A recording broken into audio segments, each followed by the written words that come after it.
What is up, full-time family? It's time for full-time MMA in the morning #2. I made it, man. It was almost not morning. No, it's 10 a.m. where I'm at. So I plan on usually starting these like an hour before now, but it is what it is. Let's get going. In order to give some people time to get in here, and it's like going to be like a little morning radio type show, right? But I'm just going to play some music in the beginning just to give people time to roll in that want to come and join the live chat. So this normally I'm going to play like the MMA freestyles and stuff, but I don't know why this song, I was listening to it and I felt like it's a good song for full-time MMA in the morning, just for today, just a little fun song. I'm only going to play like the beginning of it.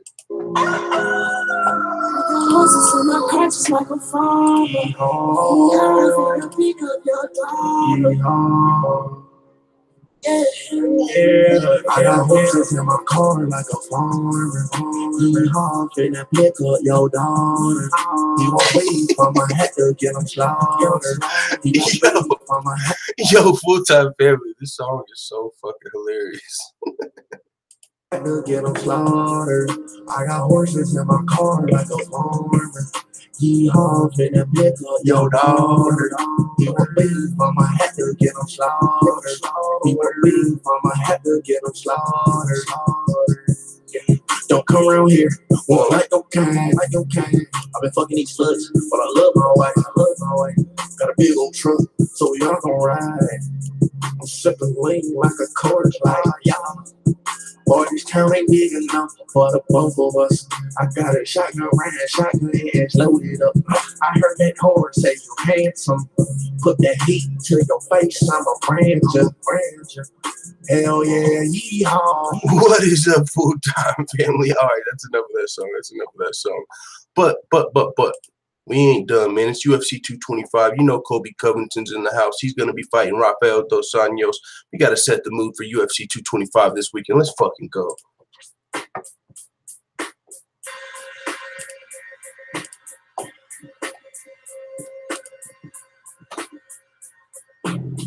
Colby Covington's a bitch. He called Brazilian dumpling and he talked about my chick. He called her a horse face, but we all know you're gay. If we fuck today, you probably try to suck my dick. Pause. I'm the hardest hitter that Kobe has ever saw. Like with these hands, if they touch, I'm gonna break the jaw.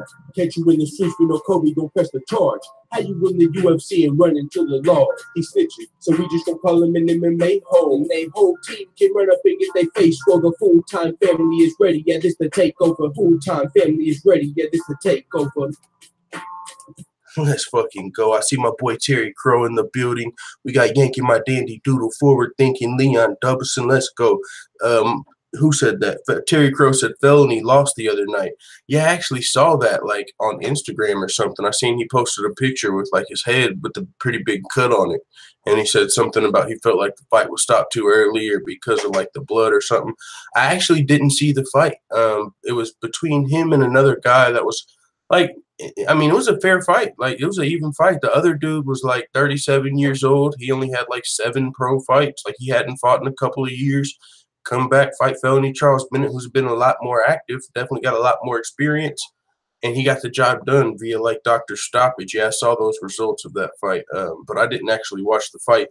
Felony Charles Bennett blocked me on his YouTube channel, so I was like, fuck it, I ain't about to, I'm not about to be over here just blocked it, nigga, you know what I'm saying?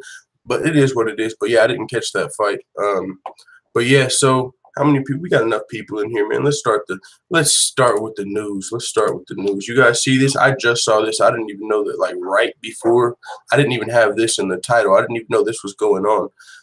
But I saw this like right before I started the stream, and I was like, what? It looks like the UFC's getting rid of early morning weigh-ins. That's very interesting. I like this because there's a stat like before the UFC implemented these early morning weigh-ins, like nobody was missing weight. Nobody. And then now it's been like almost 30 people, if not more fighters. Like like some crazy stat of how many more fighters miss weight compared to the old weigh-ins where they did it, the normal weigh-ins.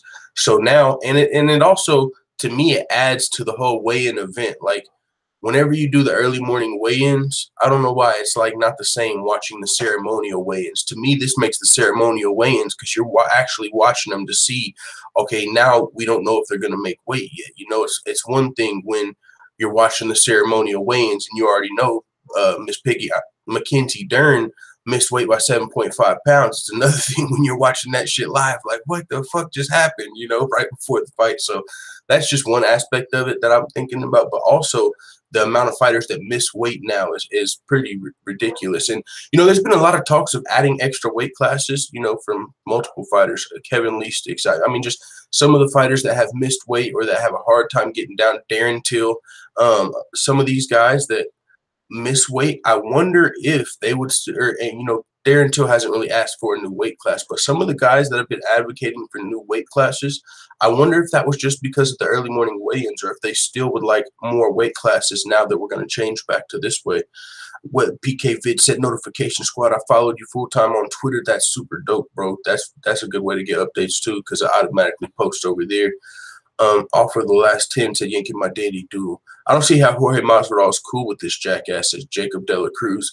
I think it's because that's Jorge Masvidal realizes Colby Covington used to go from a guy nobody knew to now he's in a damn title shot. This seems to be working, you know, and if that's one of your friends, I think he probably also knows that Colby Covington, some of this is just to piss people off and get a following. You know, I don't think if Jorge Masvidal really felt like Colby Covington was racist, I don't think he'd be his boy, honestly.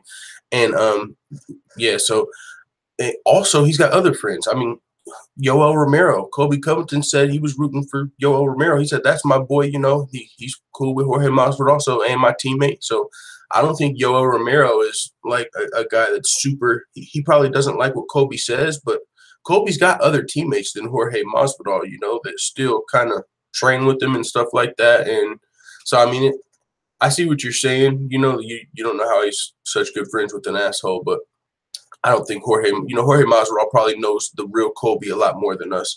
Jacob De La Cruz said Darren Till is a 205er. I'm talking about a motherfucking gorilla, dog.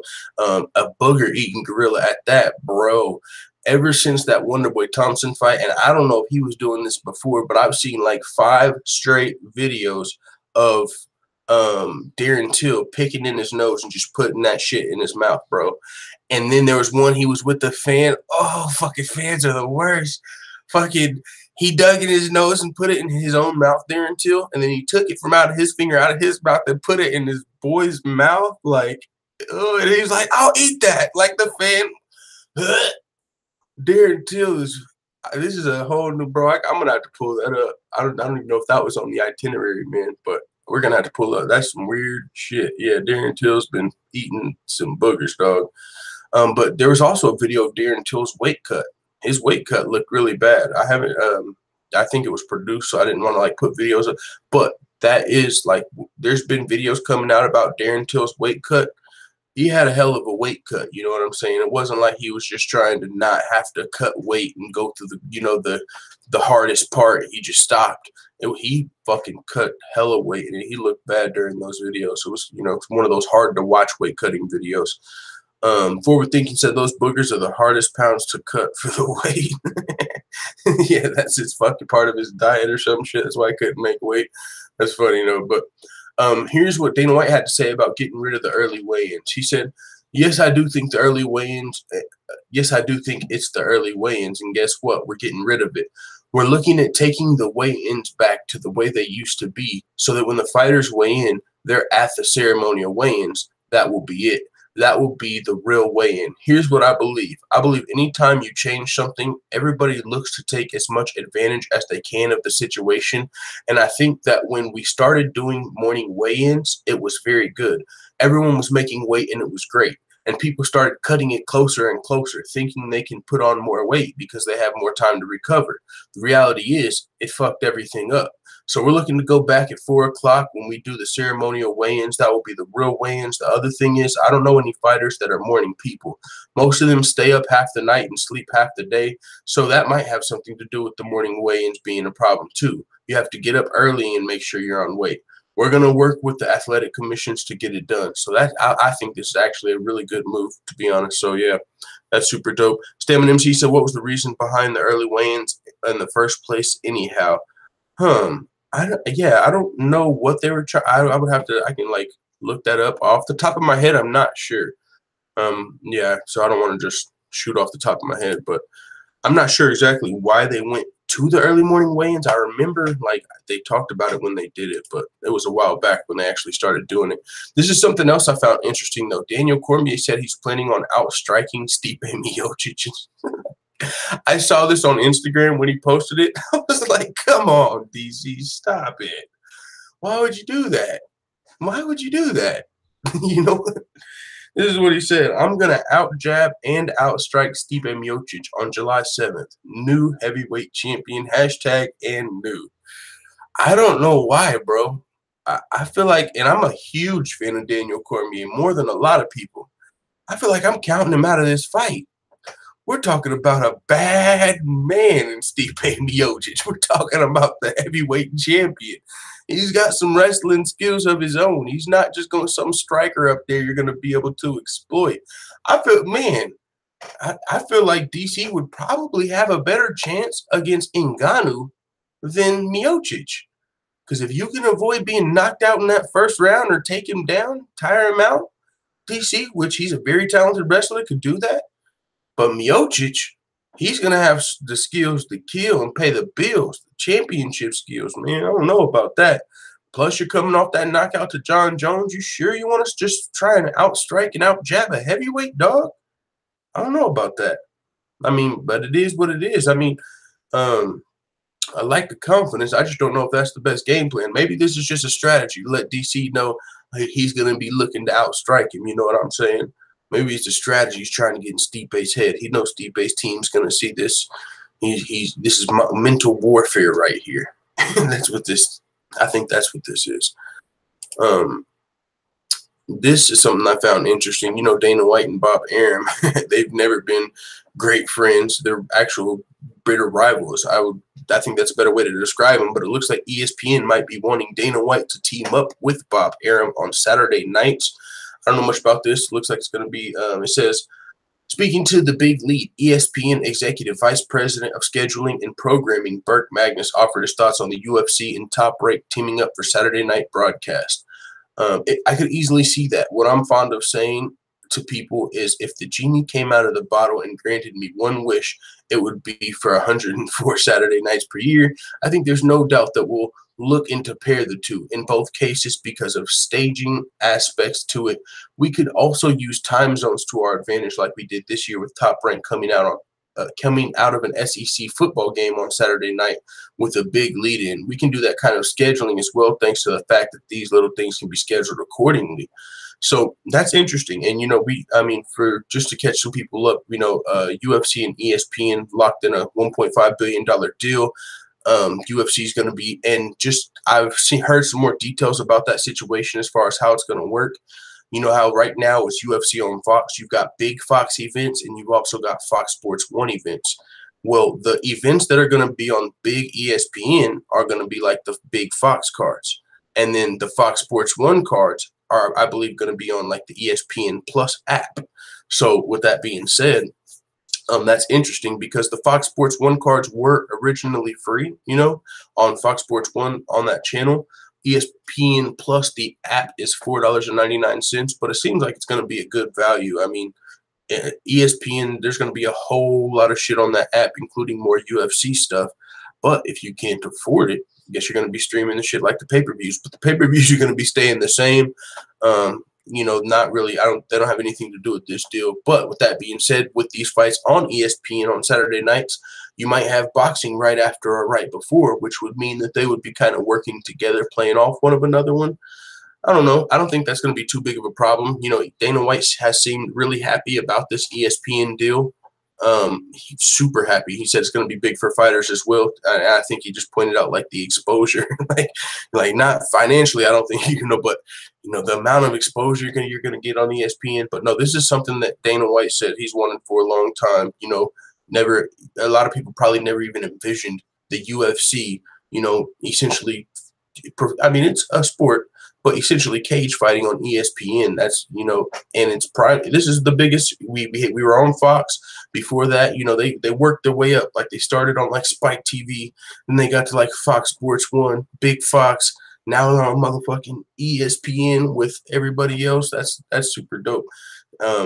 And so with that being said, it's a big move. So I don't think Dana White's going to really, push back too much. Oh, you guys want me to, work with Bob Arum? Fuck this ESPN deal. You know what I'm saying? So I don't think that's going to be really too big of a news. So we got Colby Covington. What's up, MMA from the Heartland? What's up, my fucking bro? Keep your head up. Day ones always be here. Let's fucking go. I see you, dog. Troll Buster.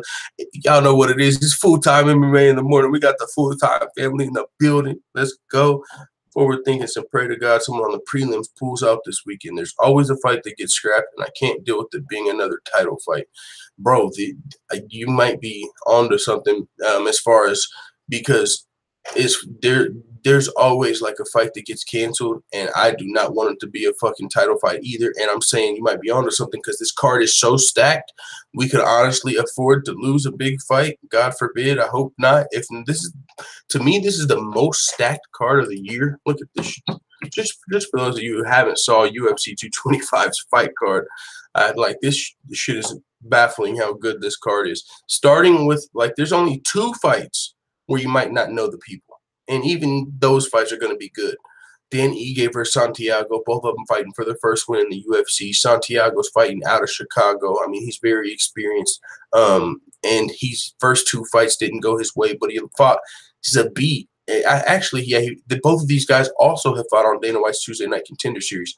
But in Mike Santiago's actual UFC debut, he fucking fought Zabit on 6 days' notice. And then in his next fight, he fought Mads Burnell, who came in overweight. And we just saw Mads Burnell looking like a damn bull in his last fight versus Arnold Allen at UFC Liverpool. Took him down 8 times before ultimately being submitted. So he fought against an overweight opponent that was also a wrestler. And that's essentially what happened in the fight. So he's going to be looking for a big win. But Dan Ige's talented. He's got a good team, good manager. He's got a really good camp around him. And he's 8-2 looking for his first UFC win. So I'm actually really interested in this fight. But as far as the actual whole card, though, holy bananas. Check this out, bro. Clay Guida versus Charles Oliveira on the prelims. Hold on, let me scroll over a little bit. This is the Fight Pass prelims. Benavidez versus Pettis. Evans versus Smith. Let me go to the rest of the prelims. Coulter versus De La Rocha. It's a heavyweight fight, but we got Lamas versus Bektik. That fight's I can't wait for that fight. Gadea versus Sparza. Overeem versus Blades. Pay-per-view.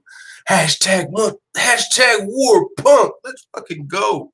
I need hashtag War Punk in the chat, bro. I'm starting that shit off. Let's fucking go.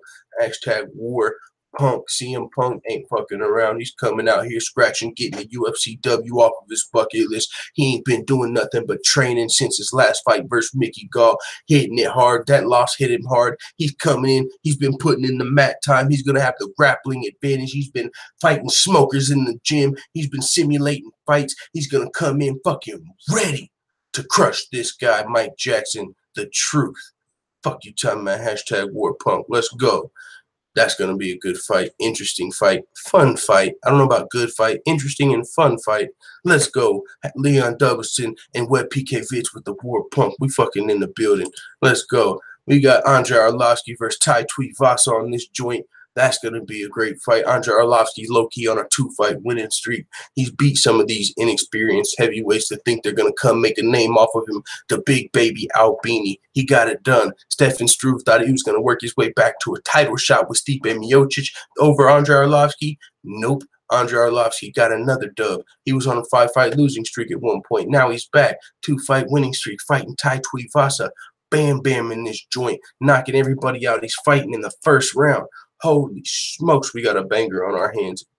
He's knocked out Cyril Asker and Rashad Coulter before that. He's never been out the first round, though. He's a fucking beast, but he's never been out the first round, so I don't know. It's hard for me to call that fight, only because we've never seen him out the first round. What happens if Bam Bam don't knock him out?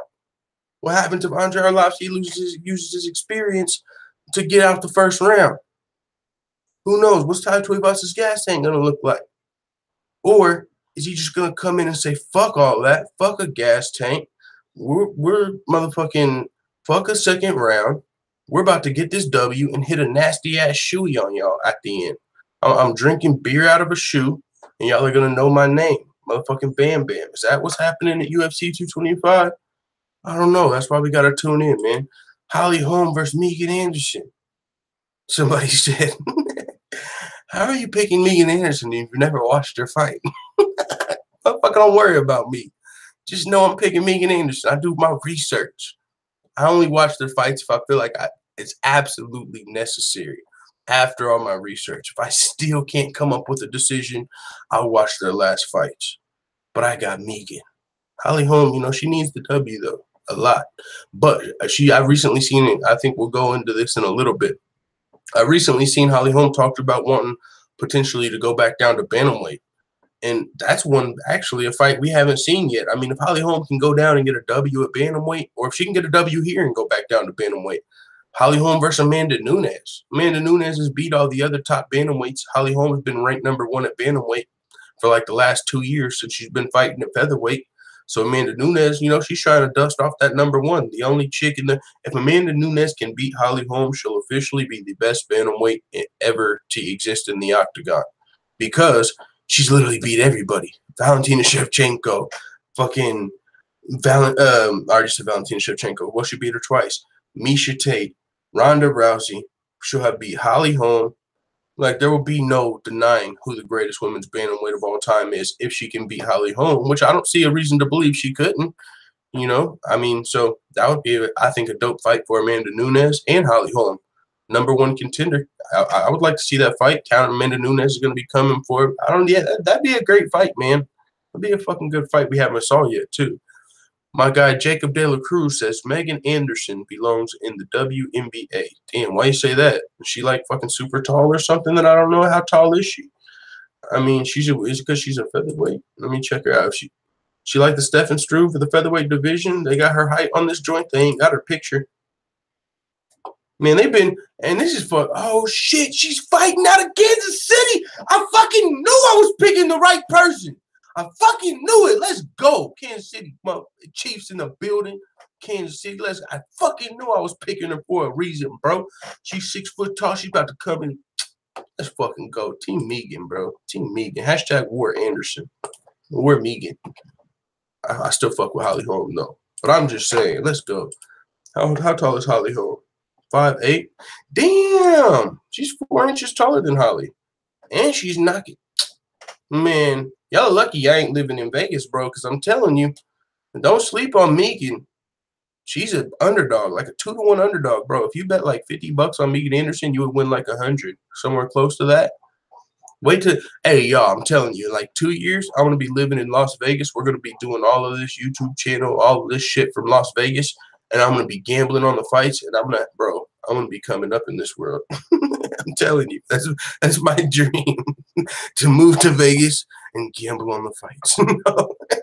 But I'm just saying, man, I think there's some potential Megan Anderson to win this fight. It's going to be her biggest challenge to date, but she's on a 4-fight winning streak, KO, TKO, everybody. She's a legit featherweight. She's going to be coming in here fighting for a title shot, letting everybody know that she's deserving, and she's got the skills to pay the bills.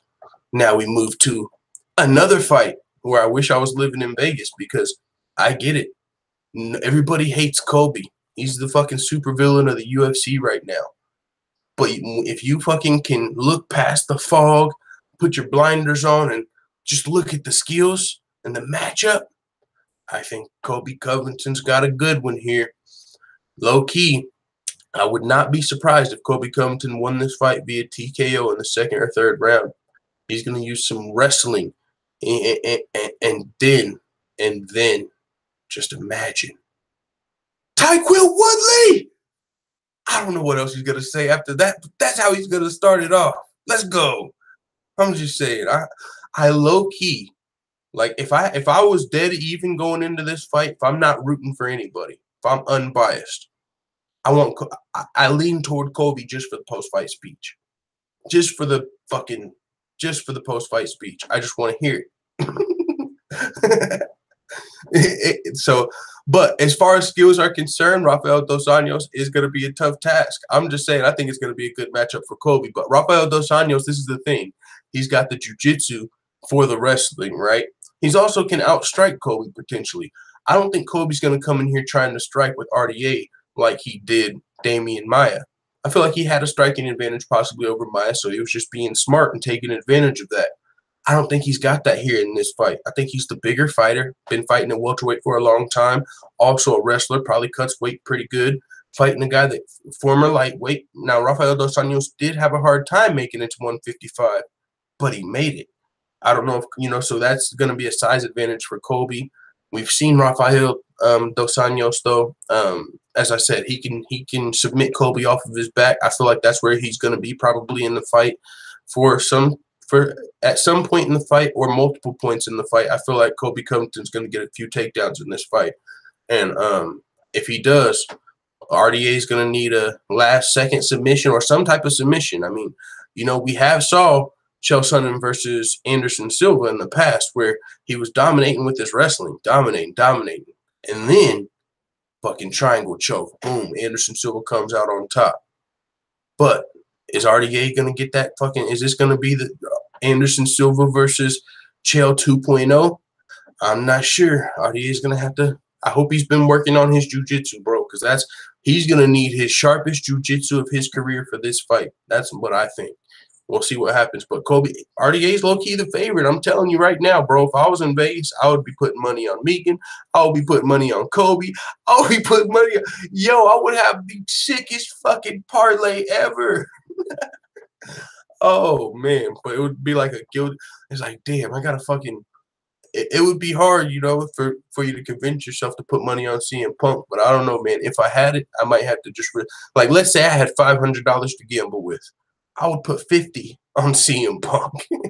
I wouldn't put a lot, but I'll probably pay. All right, that's another topic. We can leave that for another topic for another day. We also got Robert Whittaker versus Yoel Romero, the Soldier of God.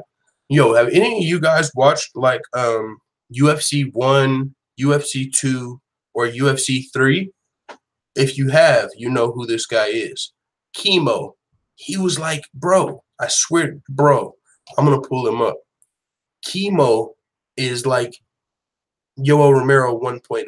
He literally was a big buff-ass dude, but he literally used to walk out to the UFC with a cross on his back, like literal soldier of God type shit. And he looked like Yoel. And I was like, yo, we had like a Yoel Romero back at UFC 3. Like when I was watching those not too long ago, let me pull this shit up. And I'll send links out in a little bit so people can jump in this joint. Let's see. Chemo. I like Chemo. Chemo UFC. He was in UFC 1 and 3, I believe.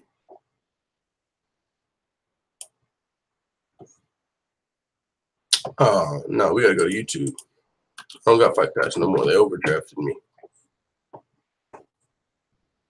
Chemo UFC.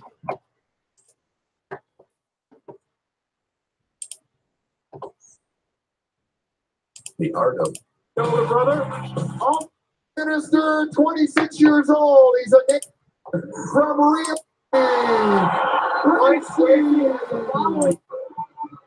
No, we gotta go to his walkout. Look, nigga. Hey, Soldier of God, bro. Stand there and hit you with a round kick or a heel kick without bending over. Chemo can do that. And Chemo is here on the cross.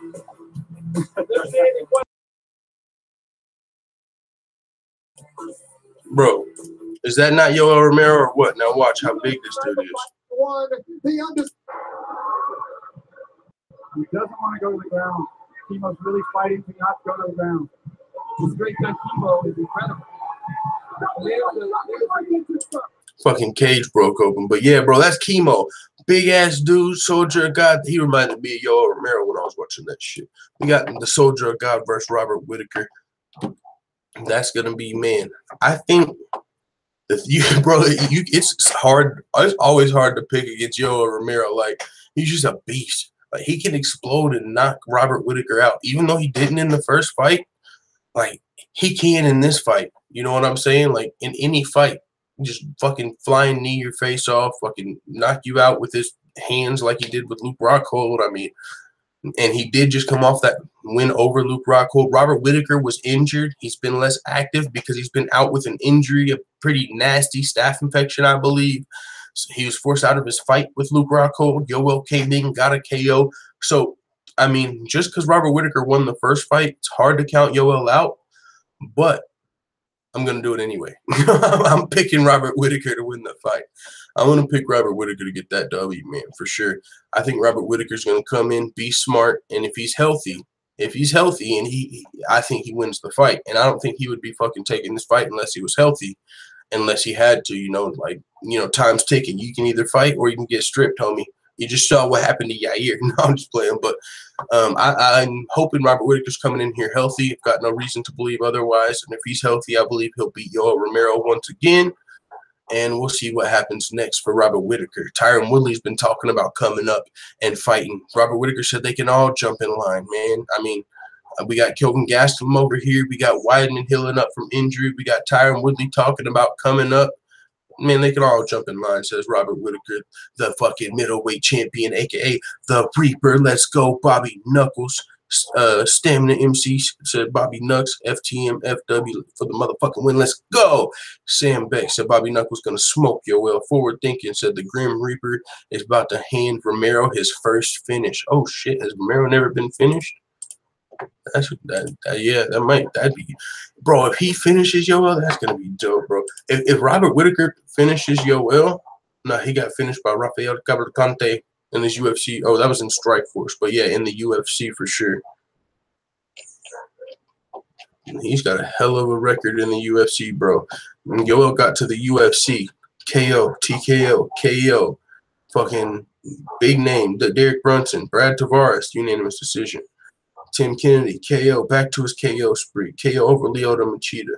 He fought Jacare in this fight. That was a fucking close fight, bro, if I recall. I think I might have had Jacare winning that fight, actually. I think I might have thought Jacare won that fight. But he got the split, I think Yoel did. Then he fought Chris Weidman. Fucking KO, TKO. This dude is a nasty motherfucker, man. He's definitely, I don't want to count him out all the way, and this is his last opportunity. Definitely his last. And this is what's fucked up, bro. Checked it, well, for Yoel Romero, at least, not for us, but if he wouldn't have missed weight versus Luke Rockhold, he could say he was a UFC champion. It would have been an interim champ. Like, he won a title fight right here, but he never won a belt because he missed weight in the title fight. So if he ever wants a UFC belt, he's got to get this W, and I know that's what he wants. This is his last chance, bro. If he doesn't get this middleweight title fight, I don't really see him coming back and getting a third title fight anytime soon. So he's going to be extra fucking motivated, probably trying to fight his smartest fight, trying to do what he can do. But we'll see what happens. 41 years old, but he's freaking nature out here, you know what I'm saying? He's a soldier of God. That's UFC 225, man. Most stacked card of the year, and so far. Then we got UFC 226 coming up. I'm not even going to blow your mind with that joint. Fucking Francis Ngannou, Derek Lewis, Miocic, Cormier, Holloway, Ortega. So we already covered that. X that joint out. Stipe, ESPN. Let's see what else we got over here. Actually, yeah, this is what we'll do. I'm going to put out the link if any of y'all want to join now. So y'all can join and we can talk about the rest of this shit, whatever pops up. If anybody wants to hop in the chat, let me find the link for y'all. Boom. Invite people. Copy. All right, here's the link for anybody that wants to hop in the Google Hangout. Y'all can do that. I'll probably have to put headphones in or something so it don't echo though. That's the problem. Like whenever I realized what happened yesterday, whenever I tried to play music in the beginning, couldn't hear it because I had as soon as I plugged my headphones in for some reason. So that's why I didn't have them in. But now I'm sure I'll need them. Y'all should still be able to hear me, right? So she said, I'm staying level-headed, not gassing myself for a card ever again. Dang it. You can gas yourself for this one. That's what I was saying. Like, bro, you could lose a title fight on this card. And MMA gods forbid. Like, and this card would be stacked. Literally, these three fights could be on a Fox. Like, this could be arguably a main event of a Fox Sports 1 card, Fight Pass. All of these fights are main card worthy. Not for a pay-per-view, but like these are good fights. All three of these. Lamas versus Bektik. All of these fights are fucking great fights. all of them. And then you still got all of these. I don't know so much about that being a great fight, but all of these. Fucking Arlovsky, Tuivasa. So, I mean, I think UFC 225 is going to be good. And UFC 226, the only way I can be upset at UFC 226, the only fight is if we lose Ngannou versus Lewis. I would rather lose one of those title fights than Ngannou versus Lewis, Loki. But yeah, no, this card is going to be stacked too. And then you still got Mike Perry versus Yancy Medeiros. And you got a lot of slugfest booked for UFC 226. A lot of really good cards. Good, like, the matchmaking. It's going to be a lot of slugfest and you know, probably see a lot of finishes or stand-up fights. So it's going to be entertaining for a lot of people. So I didn't know this. I knew Greg Hardy was competing on Dana White's Tuesday Night Contender Series, but I didn't know it was going to be against another I didn't know it was going to be against another former NFL player, Austin Lane. I don't know much about Austin Lane, but it looks like he used to play for the Bears from the picture. It'll be interesting.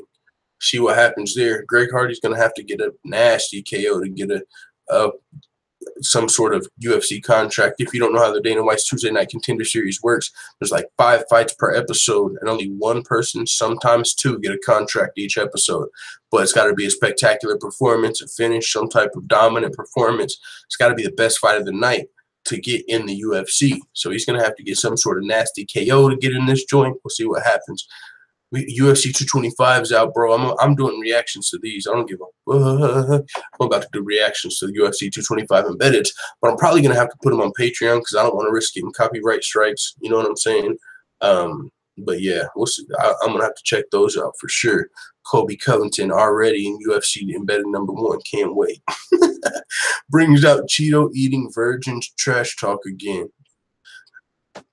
Kerry Melendez returns at Bellator 201. That's gonna be that's gonna be interesting. She was supposed to fight not too long ago, but yeah, that's gonna be a good card is what I was gonna say. I think that's the one that's in Italy. The other fights on that card. Bellator 201 is gonna actually be that's the next Bellator event too. Damn, not till June 29th. I forgot. Bellator 200 is already over, so that's the next Bellator event. They got the rest of the card on here. I've seen some fights added. Yeah, I like some fights on this card. Okay, Elimele McFarland's fighting, defending her title. Sada Wild versus Ryan Couture. James Porges versus Jordan Young.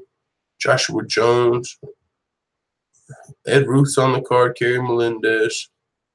Okay, it's not the most stacked card. I mean, Juan Archuleta, I know that name.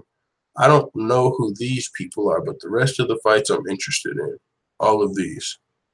So we'll see what happens. Bellator 201, I believe it's in Italy or some shit like that.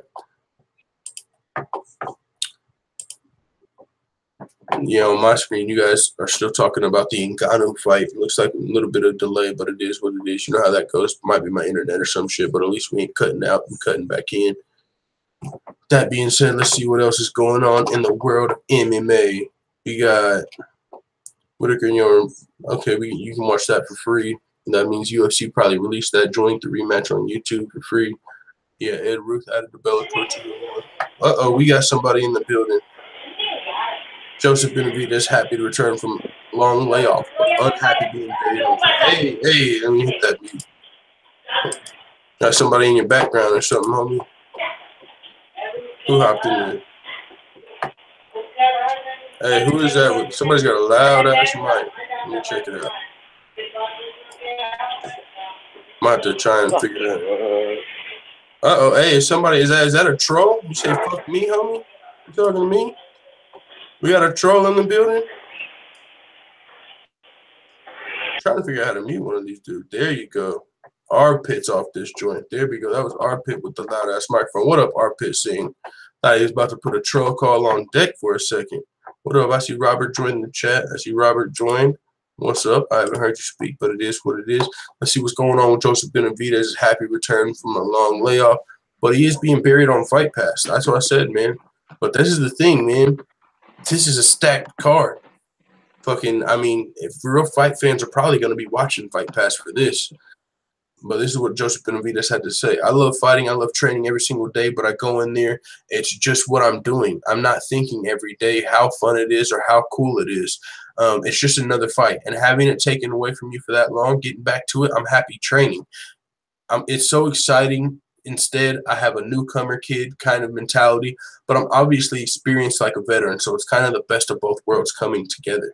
Now, Joseph Benavidez is coming from off of like a year-and-a-half layoff.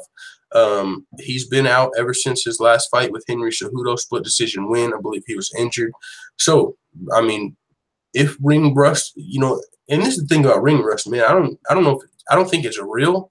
As far as I don't know if it affects everybody. It depends on what you do in your off time, I think. But I don't think ring rust just if you're away for a year and a half, you're guaranteed to suck in your next fight. We've seen people come back off 2-year layoffs. Hell, I think at UFC Liverpool, somebody came back off like a 4-year fucking layoff and got a W. So it really depends on what you're doing in your off time, So we'll see what Benavidez has been doing. But he's definitely one of the most experienced fighters, one of the best flyweights in the division. I will say, though, I did feel like he lost his fight to Cejudo, but it was definitely closer than Pettis' fight versus Cejudo.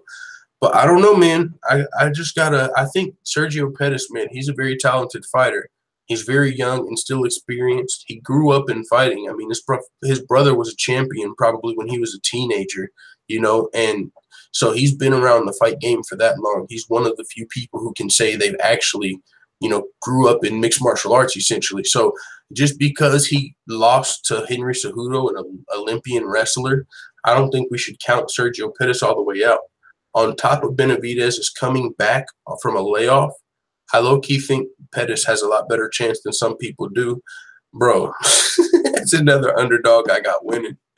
I'd have a hell of a fucking parlay if I lived in Vegas. I'm telling you right now. I would be like Pettis, CM Punk, Colby Covington, Egan Anderson. There's no way all of them win. But I'm just saying, man, you probably win a lot of money, and I think they all have a better chance than people probably expect. Like he said, I'm glad I'm coming back. Maybe something will change. Being the #1 guy and having 7 wins in a row after this fight is what I'm going for. Let's see where he talks about being on Fight Pass. Despite its possible ramifications, the flyweight bout is only the 3rd fight of the evening and will be featured on UFC Fight Pass. Streamed on the preliminary card at UFC 225. Asked about it, Benavidez makes no secret of his feelings on the card placement. Just the fact that you asked that answers the question. They're definitely snubbing the flyweights. No other person in any division in the UFC with a #1 ranking by their name, 6 wins in a row, would be buried on Fight Pass. Not a main event, not kicking off the card, just buried in Fight Pass. You answer your own questions. What other theory is there to have besides they're snubbing us, or if it's something personal toward me or the flyweight division? Those are the only real options left because that wouldn't happen to any other person in any other division. We got the flyweights pissed again. The UFC is weightist. What is fucking weightism? They're fucking racist against flyweights. I don't know what the word is.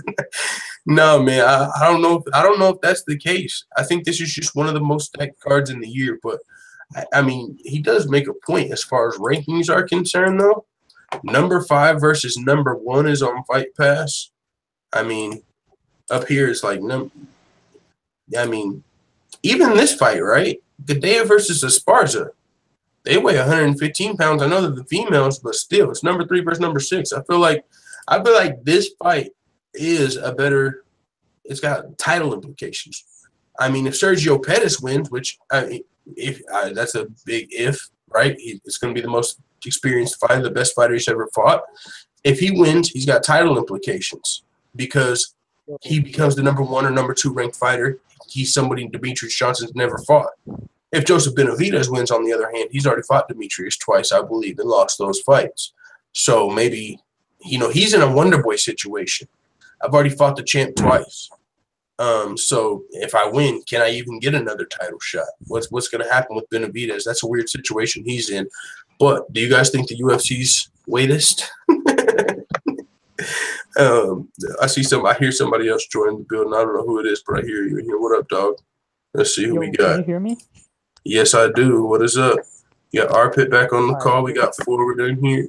Yo, can you not hear me? Yeah, we hear you. What's going on, everybody? Yo, What's what's going up? on? My favorite YouTuber out here, my G, fan from the UK, you know. That's what's up, man. I appreciate it. We got all right. We've covered this UFC. What do y'all think about Joseph Benavidez's placement on the card? Do you guys think the UFC's got something against flyweights? You think they're trying to, or he even said maybe something personal against him? Now I ain't got my camera on here. It's all about the money, man. Flyweights, they just don't sell pay-per-views.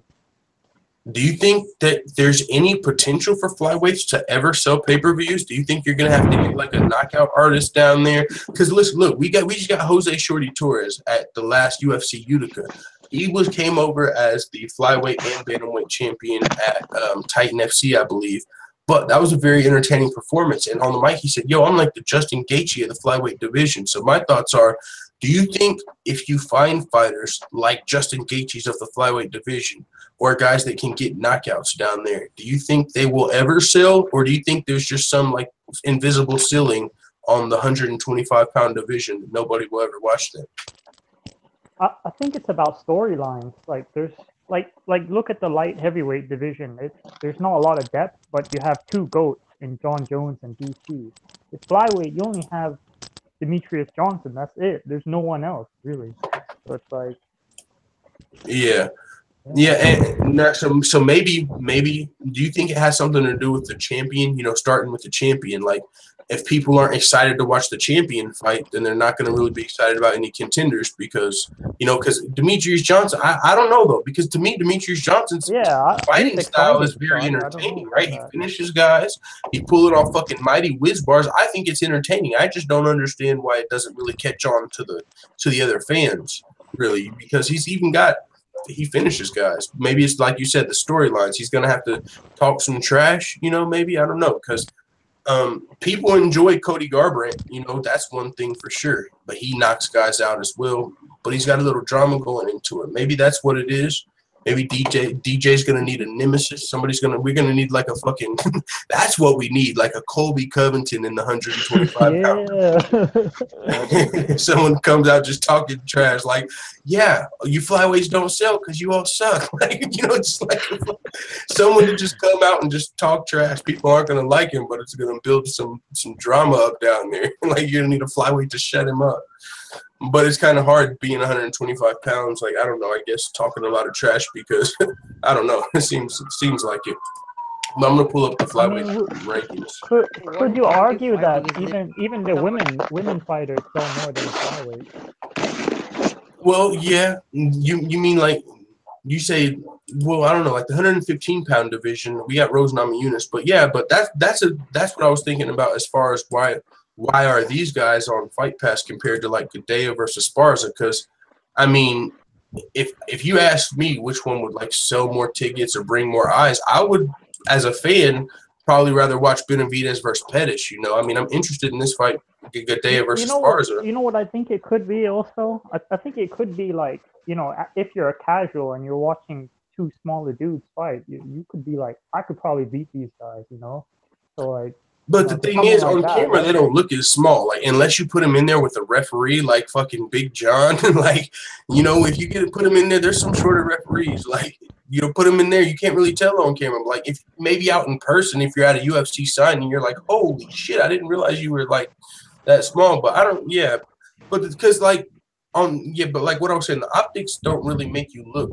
You can't really tell how tall someone is in the cage. Like, I don't know, man. But also though, 135 isn't much higher than 125, and there's some stars or some big names at 135.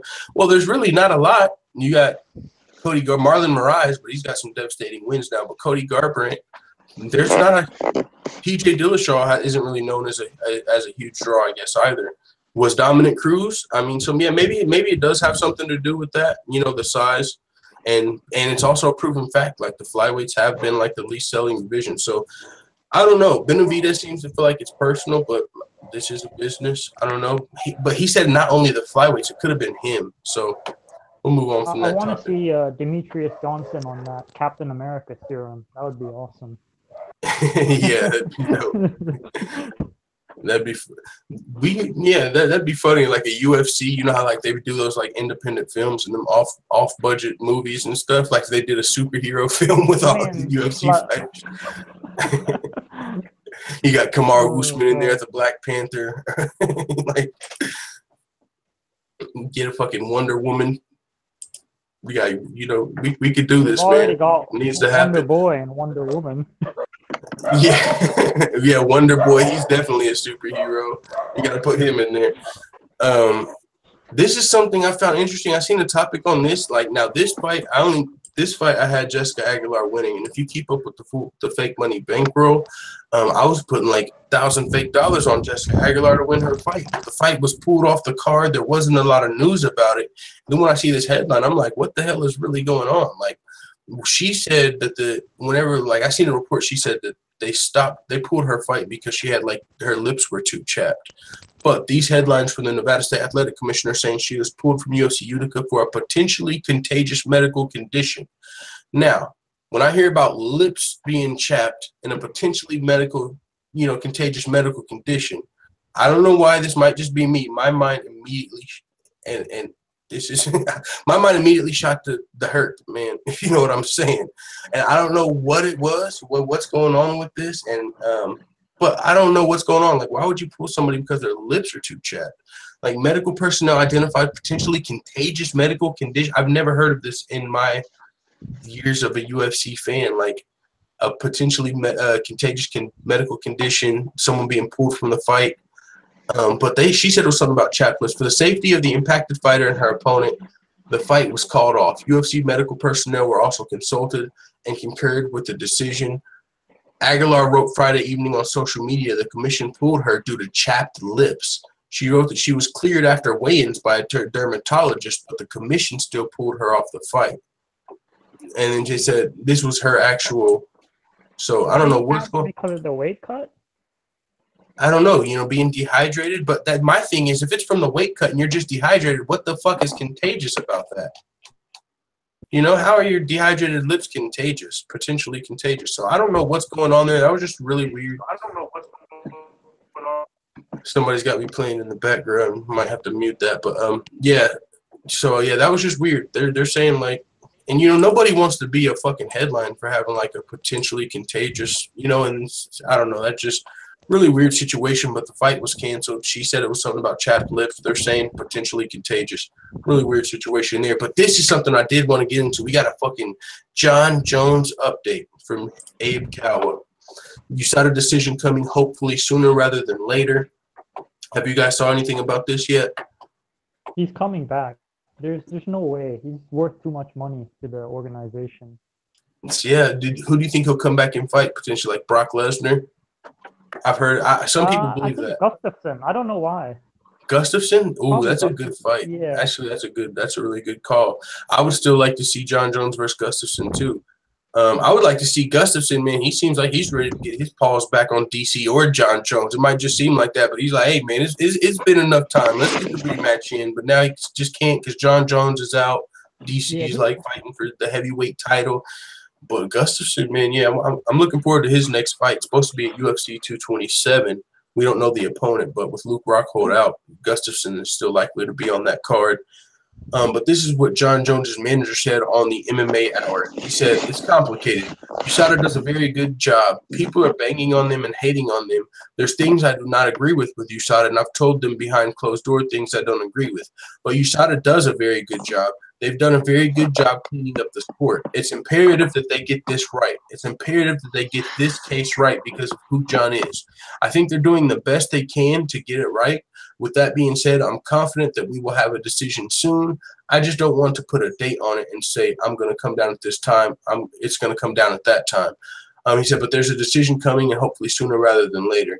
Yeah, man, I think people might be surprised with this decision. I think at this next hearing update, we'll probably get, if you're a Jon Jones fan, it'll be good news for you. I think we'll be hearing about his return as well.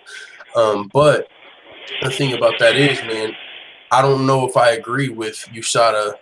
I think USADA's got to go, man. I mean, it's just weird. Like, you got fighters that get busted and pulled from fights, their legacy tarnished, and then come to find out half of these people, as of late, are innocent.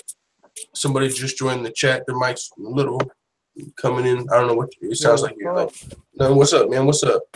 Who's speaking? It might be Arpit again. I'm not sure. But like half the fighters as of late that have been getting popped by USADA are getting cleared. We got Junior Dos Santos. He just got cleared along with like 3 other Brazilian fighters. Jon Jones. He looks like he might be coming back sooner rather than later. And, I mean, it's just weird, man. But at the same time, you do want, I guess, if you're a clean athlete, you do want somebody strict drug testing. But we've got fighters like Khabib Nurmagomedov, George St. Pierre coming out and saying they still feel like Khabib said 50% fighters are probably still doping. How does Yoel like get away with? I mean, he's clean, but when you look at him, like, man, I don't know, man. The fact that he's 40, like. Yeah, there's a lot of fighters that don't pass the eye test. Didn't he get done for tainted supplements? Yeah, but it came out that it was, and that's another fighter. He got popped, but come to find out, they actually went to like the store, bought the item off the shelf, and it had that exact same tainted supplement. So he was completely cleared. He didn't have to face a suspension. He was exonerated, but he did pop. And so that's, you know, and in Cyborg, same situation. She popped, but it was a therapeutic exemption. So you got fighters that pop, and you're like, oh, I fucking knew it. And then you're like, oh, no, he was actually innocent. It's like, what? What? Well, then what are we really doing here? If Cyborg, Yoel Romero, Jon Jones, Junior Dos Santos all get popped and then cleared, you just made them look like assholes for no reason. Like, I'm surprised. Well, I don't even know if they can, but like that seems like something you could like sue for, like tarnishing your fucking reputation, some type of, you know, also loss of revenue, right? Because if you're Junior Dos Santos, you were about to fight Francis Ngannou. You get pulled from the fight, which means you probably don't get paid. At least your win bonus for sure you don't get paid. You lose that fight. If you would have beat Francis Ngannou, you could have been moving toward a title fight. All of that's derailed because you sort of fucking got something wrong. But I mean, it's interesting. We'll see what happens. I mean, I don't know how long USADA's contract is with the UFC, but I'll be interested to see if they renew that joint once it's up. Because, I mean, it seems like it's causing a lot of problems. We haven't got to see Brock Lesnar versus Jon Jones literally because of USADA. Like, both of them got popped by USADA. What's up? Do you prefer the old era where there was doping like everywhere, or do you prefer the USADA era? I don't prefer. See, this is my thing because Bellator doesn't look like the old era. It doesn't look like a bunch of fucking TRT tours, and I don't like that old era of steroids where it's blatant. You know, the Uber Reams, the Vanderlei Silvas and Prides, the TRT tours. I don't like that type of shit where motherfuckers are coming out looking like the Hulk. But Bellator seems like they're doing something. Like, you know, what is Bellator doing? What drug testing do they have? Because their fighters aren't getting popped every day, and they don't look like they're just busting out the seams with steroids. I'm sure they might be on something, but it doesn't look like something that's extra, very harmful. I don't know. Maybe whatever Bellator is doing, the UFC can look at. Or do you think Bellator is more like the old days? Maybe the drugs are different. I mean, it's easier to hide shit these days too. Compared to, but then again, I guess the testing is also a lot more advanced too. I mean, it's always a game of cat and mouse, isn't it? Like, the drugs are getting better, yet the tests are also getting better.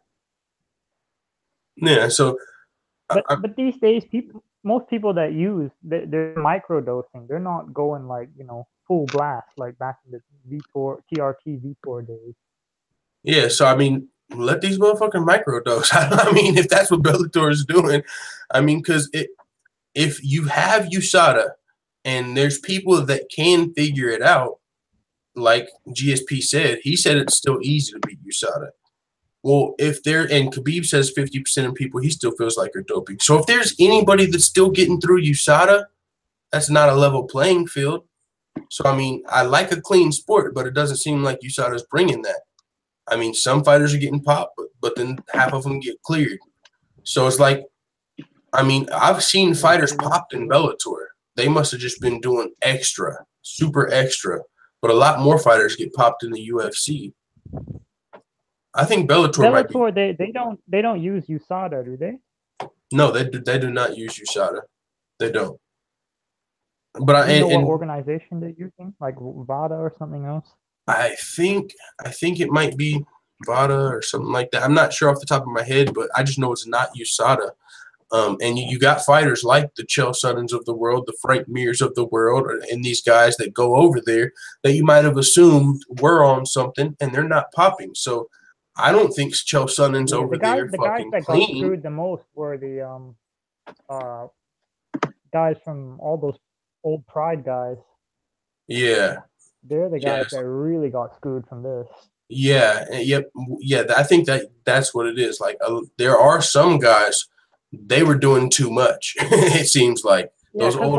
Like when you take it away from them, it's supposed to level the playing field. But actually, it makes them worse. If you know what I mean? Because they've been using it for so long, like earlier in their careers. Like, you can't just go off, cycle off and then expect to be the same person. Like, night and day difference. Yeah, there definitely are some people like I mean, I hate to put names, but like the Gleison T-Bows, I think like Tiago. There's some people that you can really see like, okay, yeah, their body for sure changed since USADA. So those people are definitely getting the sports cleaned up from those people. But there's probably still some people that are getting through. So I don't think it's going to necessarily be a level playing field. But we'll see what there is else to discuss. That was just the Jon Jones Johnny update. Hendricks was using. GFP does. Yo, can you not hear me now? Yes, we hear you. Oh, okay, cool. Yeah, definitely Jon Hendricks is definitely using it, by the way. Yeah, I was going to say he's looked also, he's a guy that's looked different since USADA. I mean, you see how he looked against George St. Pierre, and then after USADA, he just really hasn't been the same fighter even. So yeah, I think it's reasonable to believe that. We've got Kamaru Usman, man. It looks like he's getting in a beef with Dana White. What's up with all these fighters, man? They're trying to clear the year up with Dana White. Oh, no, that's just clickbait. I saw his interview with Helwani, and basically he was just talking about how he has no relationship with Dana and how he wants to basically sit down and meet with him. So sit down and plays out. Yeah, and one thing I'll say, I also heard that interview, and he was talking about how he feels like he's one fight away. I didn't hear the entire thing. I paused it like halfway through, but he was talking about like he feels like he's ready for a title shot, Kamaru, like with one more win.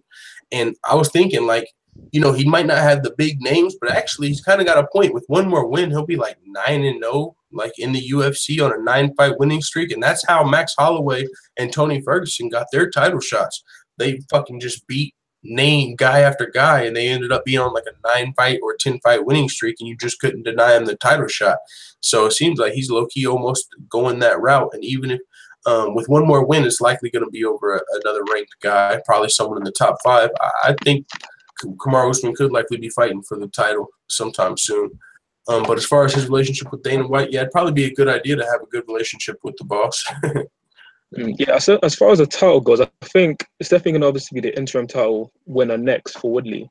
And after that, I think they're going to try and keep Till away from Usman because they don't want Till to get smoked out because obviously he's on the hype train still. So I think they're going to try and pair up Usman, maybe with either Magny, probably with Magny to be honest.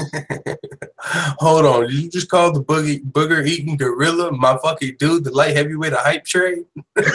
Hey, I'm English too, man. I love the dude, but I mean, that wrestling may be a problem. Yeah, no, wrestling. Gotta move up, man. But I think this is the thing, though, with Till. He might not be ready for Usman right now, but if he just works on his wrestling for like exactly, kind of like Conor McGregor, early in his career, he probably shouldn't have fought Frankie Edgar.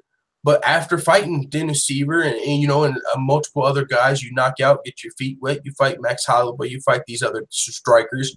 But eventually you're going to be ready. You're going to have your defensive wrestling up. When you fight Chad Mendez, you're going to be able to defend a couple takedowns. Exactly, because against Alvarez and even Nate Diaz, people were talking about how he's going to easily get taken down. But everyone saw his takedown defense. It was actually one of the best things about the fight, especially against Diaz as well in the second fight. Yeah, so I mean, it's something he can work on. But yeah, no, Usman is definitely a fucking problem right now for a lot of guys. Kind of like, I mean, Khabib, right?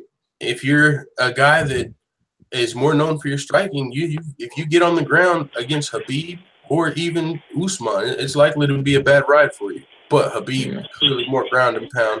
And Usman was landing some of his Only last guy I fights, by think the that way. can beat Khabib is Kevin Lee.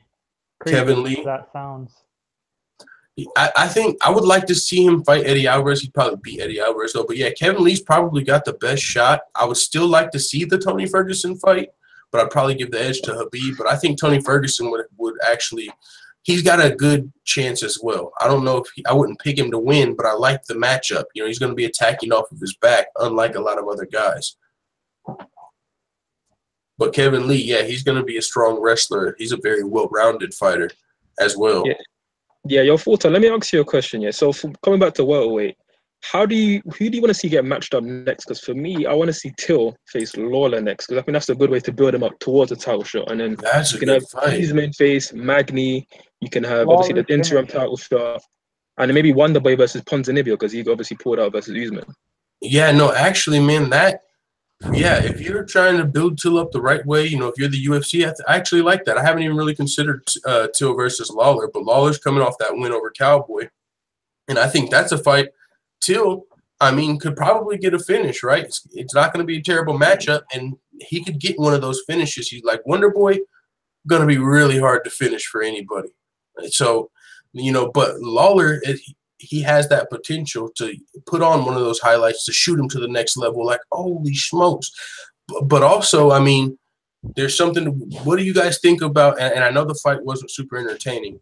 About Darren Till versus Wonderboy Thompson in like the United States. Do you think that rematch should happen? Not for a couple of years yet, because we saw it wasn't going to be the most entertaining fight. Yeah, especially but not for entertainment value, but I mean just like to clear things up. You know, he missed weight. People feel like it was a robbery. But you want it straight away.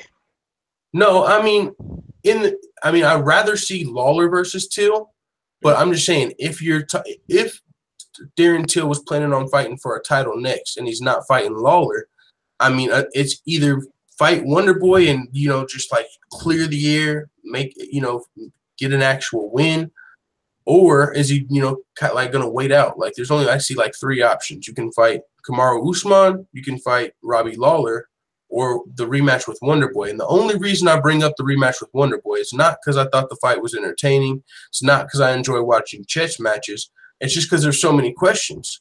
People feel like Wonderboy won the fight. So if Darren Till's going to get a title shot, he's going to have to probably fight one more fight. So the question is, who's it going to be against? Yeah, I hear that. I mean, the thing is, because it's not boxing, UFC, they like to go more of the entertainment value, so they probably won't rebook that until maybe Till's a champion or maybe later down the line. But I think if it makes more sense for UFC to try and gear him towards facing someone like Lawler, where it's a big name, it's going to be in the US. All the casual fans are going to be like, oh, he's facing someone like Lawler, who's a former champion. It's going to be definitely more entertaining fight than where it was with Wonderboy. So I think that's the main way to go, because I don't see anyone else they want to run a match him up with, especially Eastman with obviously the wrestling, and then everyone else is a bit further down, obviously, in terms of ranking. Yeah, I definitely agree as far as entertainment value for sure. And that's the thing about, and I think the case might even be different if we didn't see Wonderboy versus Woodley twice. We kind of saw the second fight didn't change many things. So even if we do get the fight, like what happens if they fight in the U.S., for, let's say, in Wonderboy's backyard, and then the fight goes the same way, like, you know, and I'm talking about like really close. Like, it's like, okay, God damn it. Like, you know, there's no decisive winner. Like, people want to see a decisive win, but what if it's like close to a draw again? Like, no. I seen some people saying who is he talking to, so I stopped screen sharing just so you guys can see. This is Forward Thinking, and who else is here? Robert something. I don't think Robert spoke yet. He's just in the chat, but yeah. No, he was the one talking to you earlier, but I think. Oh, that was him? Okay, yeah, he was here for a second. Yeah, he was here for a second. He said a couple of things. Arpitz just hopped on and off, but yeah. Other than that, what's up? Sorry, I don't want to cut you off, but you know what? I saw you going over also on the browser, and you kind of went across the UFC rankings, and it just came to my 4. What do you actually think of the pound for pound rankings, and would you change anything on it? Let me see. The pound for pound rankings. I haven't looked at them probably since the last update, but yeah. Hold on, wait. Oh yeah, they got 2 number 3s now. We got. I mean, yeah. I don't know. I think these pound for pound rankings are kind of weird. Like, because I don't really know. GSP came back and beat Michael Bisping. That was his first fight in 4 years, and it's still kind of Michael Bisping. So I think GSP is one of the best pound-for-pound fighters, but I don't know if he's fighting right now. Like, when he comes back and fights at lightweight, I guess it makes sense to have him up there, but we don't know how he's going to do up there. But Conor McGregor, another guy, he's not fighting right now, you could say. So, I mean, they're up there because I don't know. You can't really say they're a popularity contest because Demetrius Johnson's at number 1. But a lot of these fights, I just don't know how you would rank it, man. I don't know how you would rank it, but I think DC, I mean, I like that he's in the top 5, but he could be higher. He's a guy that's undefeated at, heavyweight. He's only lost to Jon Jones, who popped dirty. So I feel like he's probably could be higher as far as his resume is concerned, pound for pound. There's the argument, are we talking about people that are successful at multiple weight classes or who has the better technical skill? Because if you're talking about who goes up and down weight classes, it's not Demetrius Johnson. If you're just talking about technical, well-rounded skill, then it's probably not Conor McGregor because he's not known for his wrestling and his jiu-jitsu as much as his striking. So I just don't know if it's just super objective and hard for me to even know where to go with it. But if you're the UFC, for me, the best pound-for-pound guy isn't even in the UFC. Gegard fucking Mousasi. Let's go. Let's go. You're right. And when he was in here, they weren't putting respect on his name like that. Like, they didn't have him in the top 5 like he should have been. He should low-key be at number 1. So that's why I don't know what it is. But yeah, if you're going off multiple weight class success, I would have DC like above a lot of these guys. And if you're going off technical skill, I like where it's at with Demetrius Johnson at number 1. But GSP is more of a wrestler, but he's still, I don't know. Yeah. So, I mean, I just go with what they got. Yeah. So what are your thoughts on the pound for pound rankings? For me, I think definitely someone who's definitely criminally underrated on this list is Whittaker, because if you look at who he's beat to get to the title shot, Brunson, then Jacare, and obviously Romero, and then hopefully he beats him again, obviously on this Saturday, then he should definitely be easily top. I would have him above. If anything, I'd have it above Woodley just because if you look at the body of work, beating someone like Jacare and Romero, who were considered like the best guys who hadn't actually fought for a title until they got to the title shot. Yeah, I agree. He definitely needs to go up there. Rose Namajunas, I guess she's okay where she is there. Ferguson should be ahead of Khabib if you really deep it, because Ferguson's beat a lot of better fighters than who Khabib is. Khabib's only beat one top 10 guy, that's what I was looking at. Khabib. I was like, I would have Whittaker above Woodley and Khabib. Yeah, his best win was versus RDA before RDA was actually RDA, if you know what I mean. So, like, Ferguson should be higher than him if you think about it. Yeah, other than RDA, really, he's had some good matchups. Like, as far as his most recent fights, it's been a lot of strikers. But RDA was that win that's like, okay, well, that's a solid fighter. But, that's why. Do you really give him the credit for that win? Because most people, like myself, I thought RDA wasn't really the RDA who he was now when he actually fought Khabib back then. Yeah, that's another good point. But that's kind of like when Conor McGregor fought Max Holloway. He definitely wasn't the same Max Holloway of today. That was like his second fight in the UFC, Max Holloway's. And so now it still looks like Conor's got that win over Max Holloway, who we know of, but was it, the Max Holloway who he's grown into, the champion Max Holloway? Not necessarily. I mean, that is a good point. So, yeah, but Khabib, it's kind of like Conor McGregor and GSP. Like, I don't know. They've got so many fans. Like, that's why, and I don't think that plays into the pound-for-pound rankings. But as far as Khabib, it would make sense. Or even Conor McGregor, right? He's the biggest star in the sport. He only fought that once at lightweight. I mean, you kind of forget about that because he's the champ, but he really only fought one person at lightweight. When he comes back, he'll probably fight there again. But, yeah, I don't know, man.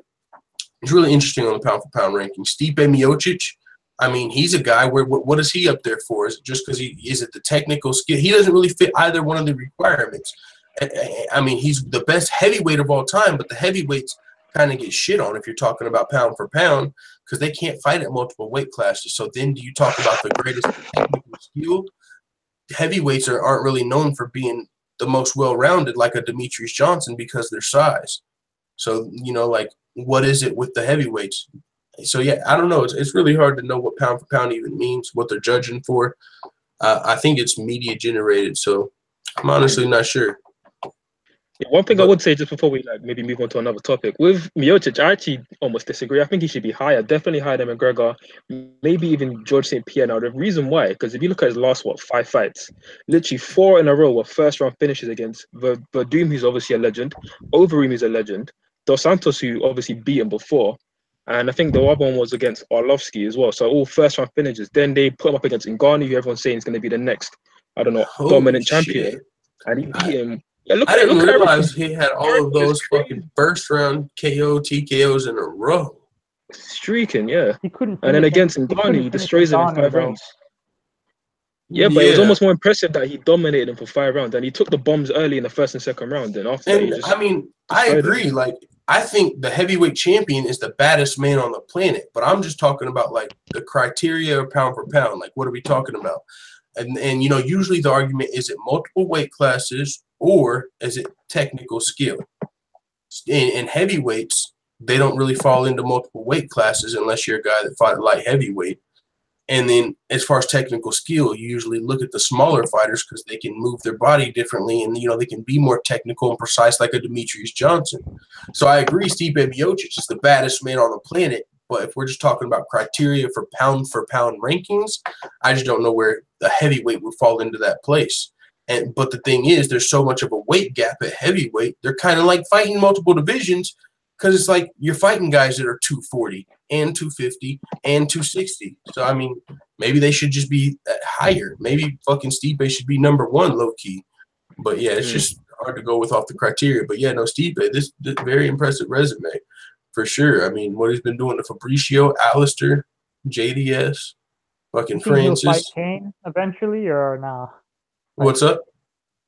You think eventually he'll fight Kane, or is Kane never coming back?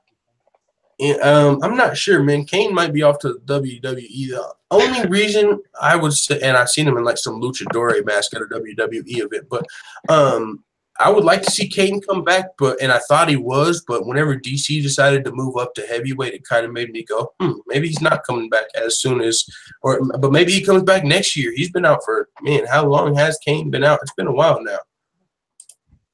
Actually, UFC 200. UFC 200 he fought, but he was out for a while before that. He fought Travis Brown, I believe, at UFC. Is he still in the heavyweight rankings, Cain Velasquez? No? Yeah, they took him out of the rankings too, so that's interesting. We haven't fought in like, how long has it been? He fought at UFC 200, but that was his first fight in a while. I remember he fought like Travis Brown and then got like re-injured or something. But whenever UFC 200, there was talk of him returning at the end of this year, but even that's like been really cooled down because no one's even talked about. I remember Luke Thomas doing an interview recently, and then he's even said that it's been literally quiet on him. So yeah, I heard that as well. He was supposed to be returning toward the end of this year, but it got quiet after DC versus Stipe was announced, and that was part of the reason DC wasn't moving up. Like, yo, Kane's coming back. I'm not gonna, Kane's coming back. But now he's moving up, and it's real quiet on Kane. So now it leaves you to wonder, is Kane ever coming back, or is it just on hold even longer? So, yeah, I'm not sure, but that would be a good name for Stipe Miocic. I think Steve, as far as greatest heavyweights of all time, I mean, Stipe Miocic, he's kind of already got my nod because most people usually like go to Fedor, right? But everyone else, Stipe is really beat. If you're talking about like Alistair Overeem, if you're talking about Fabricio Verdum, who a lot of people had before that, like he's beaten all of those guys. The only guy left that he hasn't really fought that people have in the conversation is Fedor. But I like the argument, and I know Chael Sonnen brings this up, like, and this goes for every sport. I was going to say this goes for every sport. If your sport advances, like it's everybody knows the fighters that are fighting at UFC 225 this weekend are better, well-rounded fighters than the guys that fought at UFC 1 because the sport gets better. It gets more advanced. So the fighters of today are better than the fighters of yesterday, So that's why I would say a heavyweight today is going to be better than a heavyweight, that was prime 10 years ago like Fedor, even though you respect the elders and the legends. But I think that goes for every sport. But they could juice up back then, though. You got to factor that in, too. And that's another point, like the steroid era. For technique, yeah. But yes, but I think Stipe Miocic, man, if not already goes down, right now he might be the greatest heavyweight of all time. Now, if he beats DC, that's going to be another very impressive win because Stipe will be the only heavyweight to ever beat DC's never lost a heavyweight, 13-0. If Stipe beats him, and this isn't a win-win for DC. Like normally when a guy goes up to fight for a title, it's a win-win. Because if I lose, I still get to keep my belt. Who cares, right? But here, DC's actually got something to lose because he's going to lose his undefeated record at heavyweight. If DC could go up, do you think Jones could do it too? Yeah, he's talked about it. Like I think DC's got the better style to move up because of his wrestling, but I think Jon Jones could do it. I think he literally was going to. He was about to fight like Brock Lesnar. Like, remember his post-fight speech? He said some shit like Brock Lesnar. What did he say? Like Brock Lesnar, he like low-key called Brock Lesnar out. Brock Lesnar responded right after it. But yeah, no, I think for sure Jon Jones could. Holy shit, this fight card looks epic, man. Oh yeah, this is the barn burners. This is Hooker versus Burns, great fight. Melinda versus Max Griffin, great fight. Sal versus Font, Darros versus Perry, Costa versus Hall, Saki versus Roundtree. All of these are bangers. Like fucking, all of these are like bangers. Literally, someone probably going to sleep all of these. Then you got Chiesa versus Pettis, Ngannou versus Lewis. I'm telling you, the rest of this, and then 227 is going to be great too. But 225 and 226. These are some great fucking pay-per-views and just great nights of fights, like all the way through. Fight Pass prelims, Fox Sports prelims, and the pay-per-view. But yeah, this 100%, man. The fight I'm looking forward to has to be Hall versus Costa as well, just because we don't remember how Costa dealt with Hendricks. I want to see if he's going to be the next guy to like be the next hype trainer at middleweight, if you know what I mean. Yeah, man, he's definitely looking like a force to be reckoned with. He seems very marketable, right? Looks like a damn god almost. No, he's got like perfect fucking bone structure and shit like that. Pause. Looks like, I don't know, the dude's only 27, knocking dudes out. But this is the thing though. I think if he ever faces a middleweight wrestler, he might be in some trouble. Because he's knocking all these guys out. We haven't seen his grappling really tested. A lot of the guys he's fought. I mean, Johnny Hendricks, he used to be a very talented wrestler, but it's fair to say he's not the same Johnny Hendricks. But he wasn't able to get a takedown though.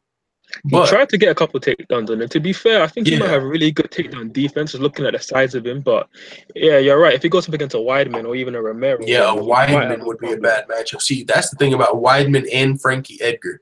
They, like how he did Yair. Like Weidman could do that. Like all of those dudes that are just lurking up there in the top 5, they're fucking savage wrestlers that have been around and we know their skills. Like they might not beat every single fighter, but they've got a chance. And if you're talking about someone that's more of a striker, they can fucking expose those guys, like the wrestlers of the division. So, but that would be a good fight to see. If he fought Weidman and beat him, I don't think there'd be any questions left. Like, but also he's knocking everyone out in the first and second round. People are still going to want to see him, fight in the third round and stuff like that. See if he ever gasses out. But I think Uriah Hall is going to be probably a pretty good matchup for him. I mean, Uriah Hall was going to be fighting Vitor. Who are you talking about? We're talking about Paulo Costa right now. Oh, okay. He's going to be fighting in UFC 226, the Eraser fighting. He's taking on Uriah Hall. He's 11-0. Yeah, that's 225. That's 226. We got some, I believe, actually, right after UFC 225, we got Donald Cerrone versus Leon Edwards coming up.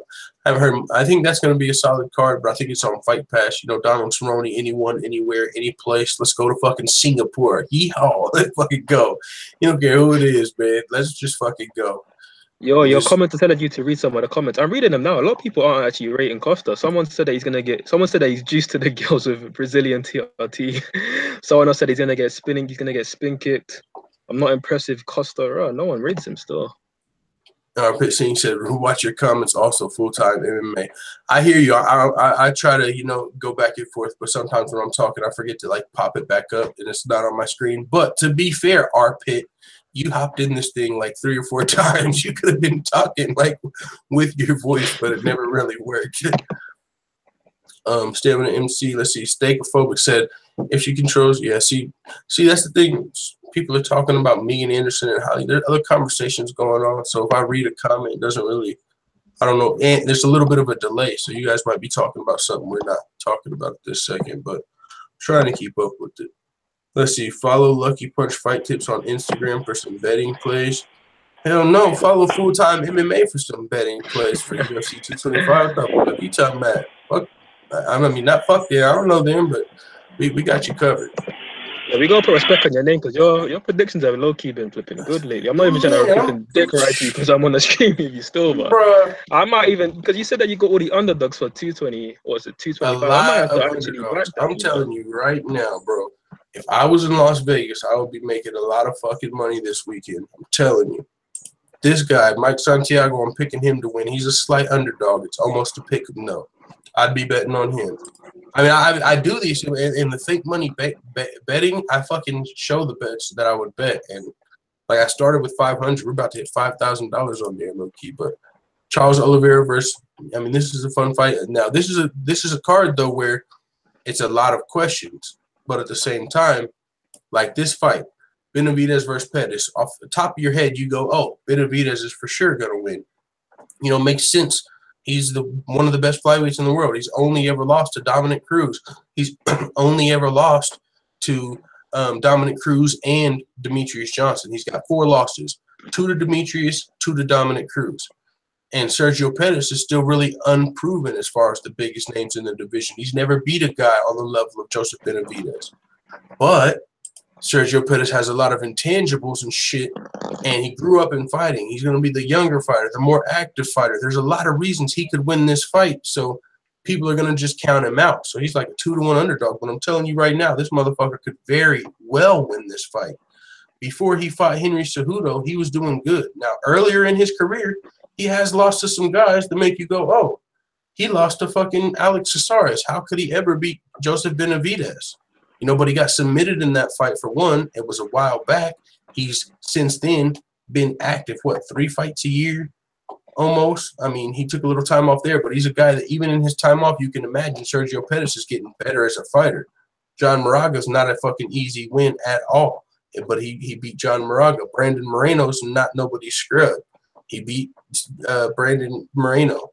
Henry Cejudo can beat a lot of guys. So I feel like overall, Joseph Benavidez is probably the guy you would give the nod to. But I think Sergio Pettis can for sure win this fight, and that's what you call a live underdog. So I wouldn't bet the farm on Sergio Pettis, but I'm just saying there's definitely some potential there. And if he wins, a lot of people might be surprised, but I'll just say, man, I wouldn't be too surprised. And Joseph Benavidez, his opponent, you can look at him. He's been out. A lot of people don't believe in ring rust, so I mean, it might not come into play. But December, about 1.5 years since he last fought.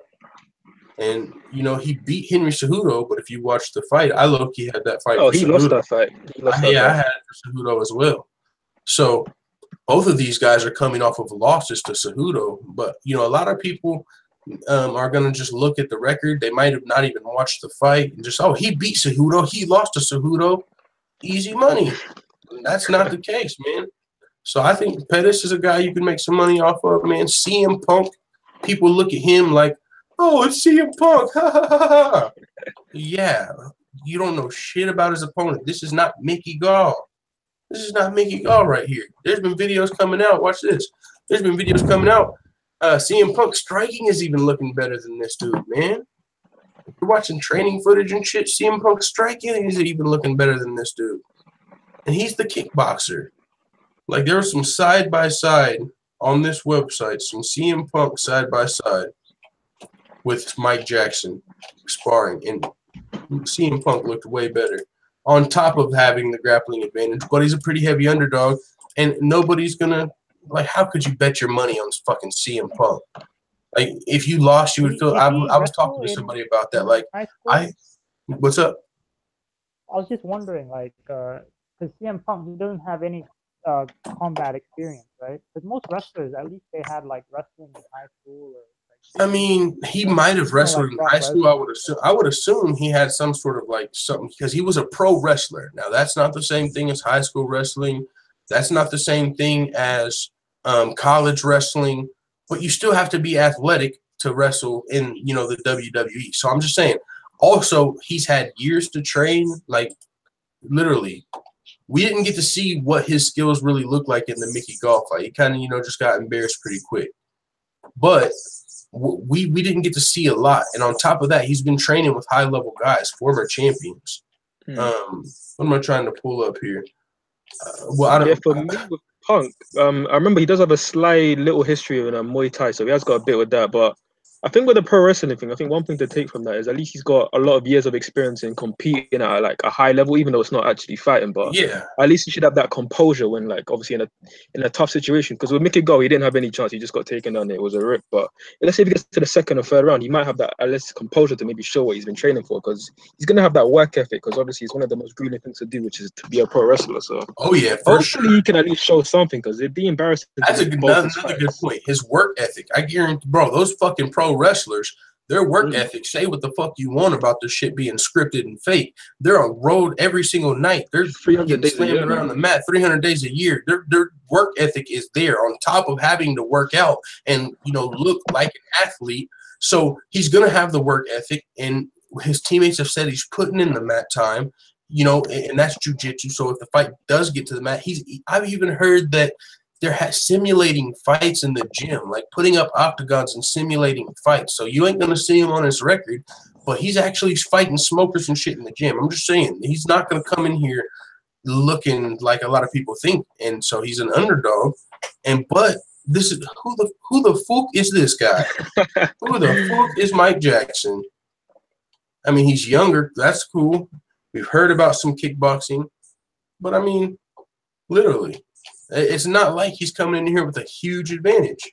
His teammates, when you hear about his teammates, I mean, I don't know. CM Punk's also going to have the more resources for his training camp. You could imagine bringing in training partners. He's got the money to bring in. You know what I'm saying? So I think he's being, and I'm not even saying he's a good fighter, but you don't have to be a good fighter, I don't think. You don't have to be a champion to beat Mike Jackson. You do have to be a fucking fighter, but you don't have to be a champion. So I think it's going to be sort of a level playing field for him to be all the way counted out. But some people aren't going to bet on CM Punk because what the fuck? That almost sounds weird. I'm about to bet on CM Punk to win a UFC fight. What? Like, what? No, I'm not. You don't want to slap yourself, but I'm just saying he's got real potential. Walk around and parlay. Colby Covington, man, another guy. Is he underdog? The antics are fucking. Don't let the antics blind you from the potential fight. A great matchup here, man. Wait, is Colby an underdog? I haven't checked the lines, but yeah, he's a slight underdog. It's almost even. RDA is like minus 130. Colby Covington is even. He was an underdog about a week ago. But, yeah, Colby Covington is almost an underdog in this fight, and he's a dominant welterweight powerhouse wrestler. RDA is literally going to need a submission in this fight. We saw him throw a fucking 100-hit combo against Robbie Lawler, and he wasn't able to knock him out. Literally, I was expecting Robbie Lawler's body to explode like on Mortal Kombat and someone to go, brutality. But it didn't happen. And he ended up going to unanimous decision. I think Colby Covington, because seriously, I really think he might get a TKO in this fight. RDA is going to have to he's going to have to fight off of his back, I feel like, and he's going to have to get a submission. But Colby, he's coming in here for that gold and the post-fight speech. No, low-key, I guarantee he's practicing that flipping post-fight speech more than he's actually practicing for the fight. Trust me. Yeah, you know, trust me. I'm putting in more cardio rounds with these porn stars. No, this motherfucker's actually doing real cardio, I believe. Like, a lot of this stuff, I mean, but it is what it is. A lot of people are fucking, you know, it's like, why you don't want to fucking bet on Colby Covington, because if you lose, you're gonna hate him even more. But you already hate him. But RDA is also the most talented fighter he's ever fought. I mean, that is fair. He's a former champion. He's well rounded. He probably has the striking advantage, but I don't think that's gonna be enough here. So I think Colby Covington is another guy that people are gonna sleep on, as far as betting is concerned. And I guess that's how we'll end this. Just like there are talking about this UFC 225 card, but Megan Anderson, bro, she is like a more than 2-to-1 underdog. All of these motherfucking underdogs have potential, bro. Now, are they all gonna win? I don't know. but literally every one of them has the chance. CM Punk, Kobe Covington, Megan Anderson, and Sergio Pettis. All I'm saying is if you parlay that shit and win a bunch of money, fuck with your boy. That's all I'm saying. You know what? 2 more fights where I think the underdog should win. I think apparently I listened to the Brendan Schaub, I forgot what the name of his podcast is, but basically that podcast. And apparently Overeem's an underdog. Yeah, not the big boy. He changed it to below the belt. That's it, below the belt. Oh, below the belt, yeah. Apparently Overeem's an underdog, which kind of seems a bit strange. And I think with the experience, you would probably want to favor him over Blake. Yeah, apparently he's a very slight underdog, so he's one I'll be looking at. But the one I'm interested in definitely is Lamas versus Bektik, because I think for me that has fight of the night written all over it. Yes, and it's one of my favorite fights of the night for sure. Yeah. I was talking about this yesterday in the morning, I believe. I love this fight. Fucking Miocic, Bektik, 5-1 in the UFC. His only loss was a comeback loss by Darren Elkins, but he was doing damage in the fight, outstriking him. One of his best performances again in that fight, because he dominated him until he just got caught with a head kick and then. Yeah, in the very end of the fight. But other than that, he's been smoking everybody in the UFC. 5-1 outside of that fight. Now he's going to be fighting Lamas. Lamas is at home. Lamas is in Chicago, but Lamas is the underdog. He's 36 years old, I believe, coming off that nasty KO to Josh Emmett. Josh Emmett took that fight on short notice. But I believe Bektik's going to be a higher level fighter than Jason Knight was, which was his last win. And I'm just saying, as far as his highest level competition that he's fought recently, I think Bektik might. Bektik's going to he's going to surprise a lot of people, I feel like. But Bektik is a favorite. He's a slight favorite. But Ricardo Lamas is fighting out of Chicago, Illinois. He's a veteran. He's trying to get his spot back, keep his spot, get to the top 5 again. If he loses this fight, though, man, it's going to be a fall from grace. He was ranked in the top 5. Then he lost a short notice fight to Josh Emmett, so he fell down a few spots. Now he's fighting the number 11 guy. If he did lose this, and this is the thing about Miocic Bektik, he's ranked number 11, but that's very deceiving because, like you said, this has fight of the night potential. And if he wins, he's right into the top 10 where he probably should already be. So, I mean, this is going to be a good fight, but I think, I give the edge to Bektik, but it's going to be a great fight for sure. One of my favorite fights on UFC 225. This whole card, man, is going to be great. But, yeah, man, with that being said, I think we're about to get out of here for the morning, man. I'll be back tomorrow, full-time MMA in the morning. Thank you again, Forward Thinking, for hopping in the chat. Also, Robert, you can say much. Yeah, no worries, bro. Peace out, man. And then, peace out. Yeah, and then to the family in the chat, we got MMA Addicts at 2 strikes, homie. What was Connor Lodge in here doing? Fucking advertising something else? Again, he was talking about somebody else's betting advice earlier, but yeah, no. Kind of Lodge should have hopped in the live chat and put a troll call on deck low key, but it is what it is, y'all. Thanks for coming through to the live chat. Thanks everybody for coming in to the chat, and yeah, we'll be back tomorrow. So it is what it is, man. About to get back to the video grind. Let the full-time family know what you guys think in the comments. We're out of here.